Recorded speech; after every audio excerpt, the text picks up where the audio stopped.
Hi hello good morning. രാവിലെ കുറച്ച് അടുക്കള വിശേഷമായാലോ. അപ്പോൾ ഞാൻ രാവിലെ അടുക്കളയിലോട്ട് കയറി ആദ്യം കുറച്ച് വെള്ളം കുടിക്കാമെന്ന് വിചാരിച്ചു. അതിനുവേണ്ടി ഒരു ഗ്ലാസ് വെള്ളം അടുപ്പയിലോട്ട് വെക്കാമെന്ന് വിചാരിച്ചു. അതിനകത്ത് ഒരു ചെറിയൊരു കഷ്ണം ഇഞ്ചിയും കൂടെ ചതച്ചിടുന്നുണ്ട് കേട്ടോ. അത് നന്നായിട്ടൊന്ന് തിളപ്പിച്ച് നമുക്കൊന്ന് അരിച്ചെടുക്കാം.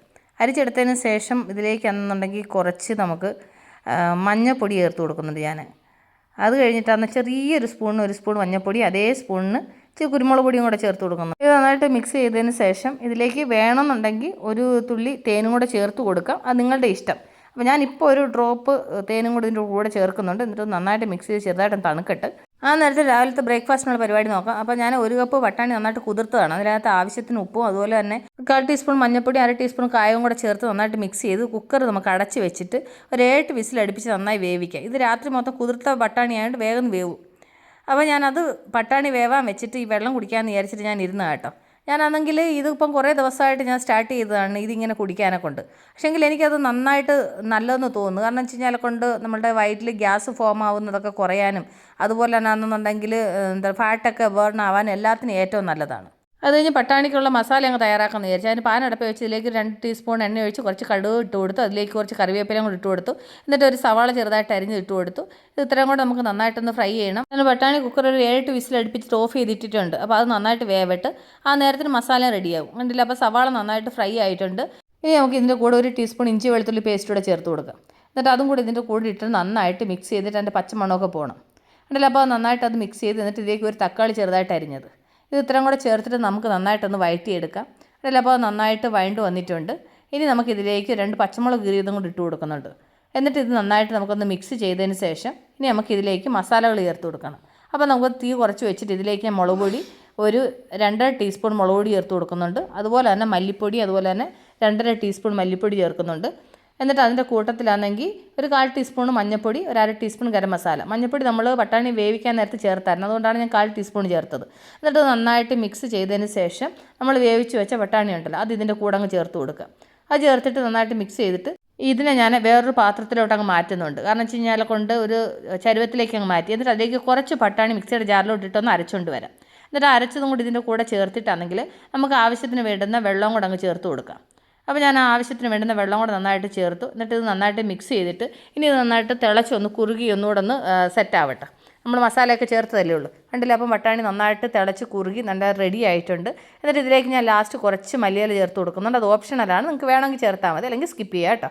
അപ്പോൾ നമ്മുടെ പട്ടാണിക്കറി റെഡി ആയിട്ടുണ്ട്. ഇനി അപ്പവും കൂടെ ഉണ്ടാക്കിയിട്ട് അപ്പൂസിന് കഴിക്കാൻ കൊടുക്കണം. ആ നേരത്തിന് അപ്പൂസിന് കൊണ്ടുപോകാനൊരു റൈസ് റെഡിയാക്കുന്നുണ്ട്. ഞാൻ ഇച്ചിരി എഗ് റൈസ് ഉണ്ടാക്കാമെന്ന് വിചാരിച്ചു. അതിനുവേണ്ടി പാൻ അടുപ്പ് വെച്ച് ഇതിലേക്ക് 2 ടീസ്പൂൺ എണ്ണ ഒഴിച്ച് കൊടുത്ത് എന്നിട്ട് ഇതിലേക്ക് അരമുറി സവാള ചെറുതായിട്ട് അരിഞ്ഞുകൂടെ ചേർത്ത് കൊടുക്കുന്നുണ്ട്.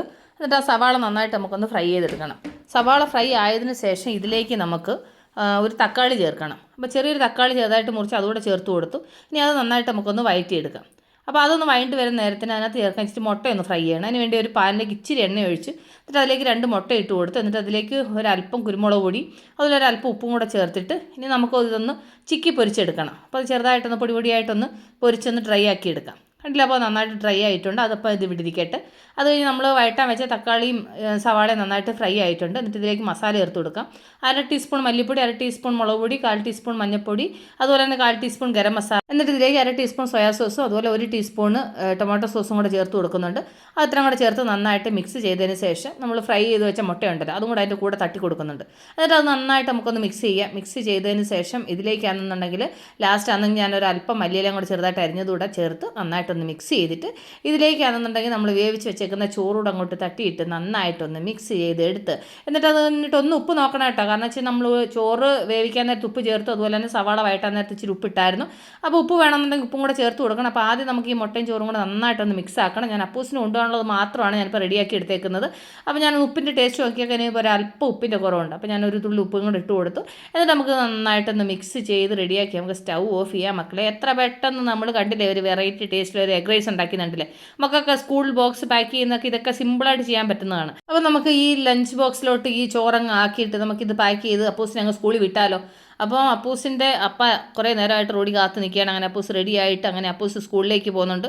ഇനി ഞാൻ തിരിച്ച് അടുക്കളയിലേക്ക് വന്നിട്ട് ബാക്കിയുള്ള പരിപാടികൾ മൊത്തം കിടക്കുകയാണ്. ഇനിയിപ്പോൾ അച്ഛൻ തിരിച്ച് അവർക്ക് കഴിക്കാനെല്ലാം കൊടുത്ത് പാക്ക് ചെയ്തൊക്കെ വിടണം. അത് കഴിഞ്ഞ് എല്ലാവരും പോയി കഴിഞ്ഞാൽ അവസാനം എനിക്ക് വേണ്ടി ഞാനൊരു അപ്പം ഉണ്ടാക്കി. അത് കഴിഞ്ഞിട്ട് ബട്ടാണിക്കറിയും കൂടാണ് എൻ്റെ രാവിലത്തെ ബ്രേക്ക്ഫാസ്റ്റ്. അപ്പോൾ എൻ്റെ കൂട്ടുകാർ കണ്ടില്ല, രാവിലത്തെ വിശേഷങ്ങൾ ഇതൊക്കെയാണ് കേട്ടോ. ചെറുതായിട്ടൊരു വിശേഷം എൻ്റെ കൂട്ടുകാർക്ക് ഷെയർ ചെയ്തെന്നേ ഉള്ളൂ. അപ്പോൾ എൻ്റെ കൂട്ടുകാർ ഇങ്ങനെയൊക്കെയാണോ ബട്ടാണിക്കറി വെക്കുന്നത്, അതുപോലെ തന്നെ എൻ്റെ കൂട്ടുകാർ ഇങ്ങനെ എഗ് റൈസ് ഉണ്ടാക്കാറുണ്ടോ? എഗ് റൈസ് ഉണ്ടാക്കാറില്ലെങ്കിൽ ഇങ്ങനെയൊക്കെ കുഞ്ഞുങ്ങൾക്ക് ഉണ്ടാക്കി കൊടുക്കും. രാവിലത്തെ സ്കൂൾ ടൈമിനൊക്കെ നമുക്ക് വെപ്രാളം പിടിച്ച് നമ്മൾ ചെയ്യുന്ന സമയങ്ങളിലൊക്കെ ഈ പരിപാടികളൊക്കെ ഒരുപാട് ഉപകാരപ്പെടുമെന്ന് വിശ്വസിക്കുന്നു. അപ്പോൾ എൻ്റെ കൂട്ടുകാർക്ക് ഞാൻ നിങ്ങളെ ഷെയർ ചെയ്യുന്ന ഈ ചെറിയൊരു വീഡിയോ ഇഷ്ടപ്പെട്ടുകയാണെന്ന് വിശ്വസിക്കുന്നു. അപ്പോൾ നമ്മളോട് എൻ്റെ അടുത്ത വീഡിയോ വീണ്ടും കാണും വരെ take care, bye, see U.